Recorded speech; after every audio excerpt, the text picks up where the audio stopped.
just do this.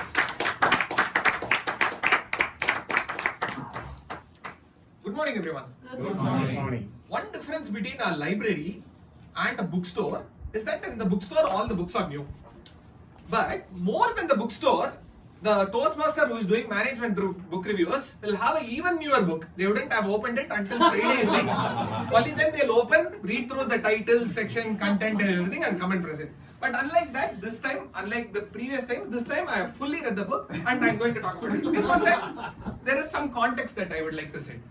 How many of you want to start a company or have started a company? Can I have a show of hands? Excellent, thank you. How many of you have worked under a boss? All of us. Excellent. How many of you have people reporting to you? Thank you. Now, how will you feel if either your boss or an excellent employee under you gets credit for all the work that you did? Some people deal with it, some people are unable to deal with it. Let us move on. This is a point I want all of you to ponder upon. Now, can someone tell me who is considered the father of the iPod? He is also responsible for creating the iPhone. Any names? Steve Jobs, excellent. Any other names?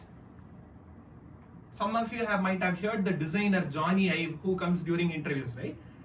Again, this is the example of the boss and the subordinate. There is one individual who was actually responsible for building the iPod and the iPhone. His name is Tony Fadell. He worked under Steve Jobs. Steve Jobs definitely played an important role, but it was Tony Fadell's vision for both the iPod and the iPhone who brought it out into the market. In some parts of the world, he is actually given due credit for it. This book is by Tony Fadell. This book is Build an Unorthodox Guide to Making Things Worth Making. His entire experience, so there are two parts to this book. One is the Gyan, which I will go through today. That is the most longest part of my speech today. But the other important point, the context that you need to know is his life story. He started sometime in the 20s, he wanted to experiment on different things. He realized that he wanted to build physical products that consumers can use. He worked in a company called General Magic, then he worked at Philips, he was the CTO of one of the divisions, then he moved to Apple, then after Apple, after iPod and iPhone success, he moved out and started his own company. He built something called thermostat called Nest. In the US, if you go to several people's home, you will see this beautiful looking product. He talks about how he built all of those. Then he exited out of it. Today he is trying to mentor other people. He's trying to fund new entrepreneurs into this. This is his entire life story. And this book actually walks through his life stories. He says that he's in no position to give advice. He's just sharing his story and you can take lessons from his story. So, going into this book, every time I walk into a bookstore, the first thing that I do, whether this book is worth for me, obviously the title, I forgot what this is called, the back cover, then you read the contents.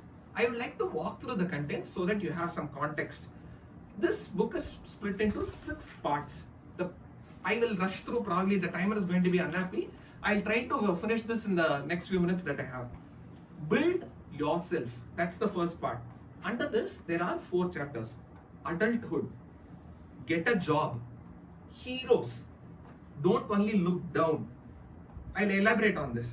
Then the second part is build your career, just managing, data versus opinion, assholes, I quit. Third section is build your product, make the intangible tangible, why storytelling matters, evolution versus disruption versus execution, your first adventure and your second, heartbeats and handcuffs, 3 generations. I'll elaborate on these if I can. Build your fourth section is build your business, how to spot a great idea, are you ready, marrying for money, you can have only one customer, killing yourself for work, crisis. Part 5 is building your team, hiring, breakpoints, design for everyone, a method to the marketing, the point of product managers, death of a sales culture, lawyer up. Part 6, be CEO, becoming CEO, the board, buying and being bought, fuck massages, unbecoming CEO. I'm sorry for the unparliamentary language, but that's what the book says. Finally, beyond yourself. So as you can see, it walks through his entire life story on the full life cycle of starting a business. So I feel this will apply to everyone. What I did recently was, when I realized that I'm going to do a review, I just went through the book again and noted down some important points. I'll try to cover them as much as possible, as quickly as possible, so that everyone gets benefited. One of the first companies that he joined, General Magic, a lot of extremely smart engineers working on crazy ideas. A lot of the things that we attribute today to the iPhone was actually built in the early 90s. Then General Magic imploded. After years of work, tens of millions invested, newspapers shouting that we were destined to beat Microsoft, we sold 3,000 to 4,000 devices, maybe 5,000, and that was mostly to family friends. The company failed. I failed. That's how he starts the book.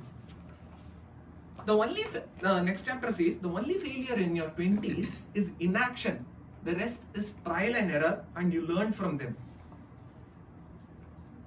The enormous gut punch of our failure, of my failure, of everything I had worked for falling apart, it made the path in front of me strangely clear.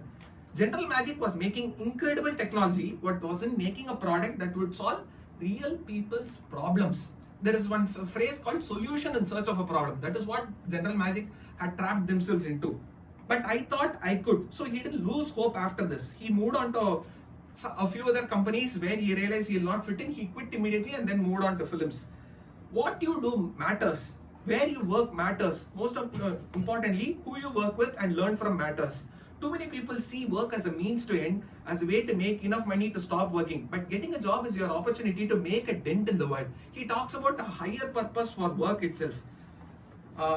So don't think doing the work just means locking yourself in a room. A huge part of it is walking together with your team. The work is reaching your destination together, or finding a new destination and bringing your team with you. So there are several chapters over here. We are reaching the end of time. You can reach out to me offline for all these messages. Probably if I have a more detailed session, I'll come to it. He talks about different sections of this book at the end of each chapter. That's how I could summarize. He summarizes the entire point that he's trying to make from his life story. I would like to take time to read the final section of this book. The thing holding most people back is themselves. They think they know what they can do and who they are supposed to be, and they don't explore beyond these boundaries. That is until someone comes along and pushes them, willingly or unwillingly, happily or unhappily, into doing something more, into discovering a well of creativity or willpower or brilliance that they never realized that they had. It's a lot like pushing the first version of the product. He briefs for a while. Humans are the same way. So many of us get stuck at version 1.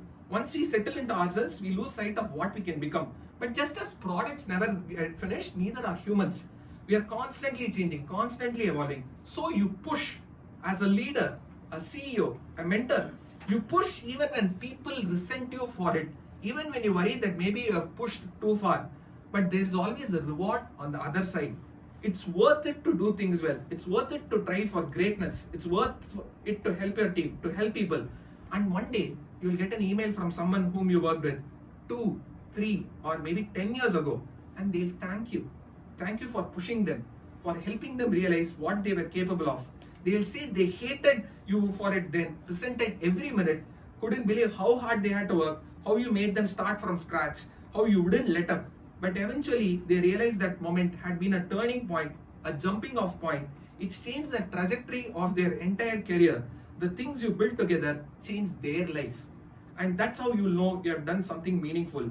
You have made something worth making. Thank you, and over to your team.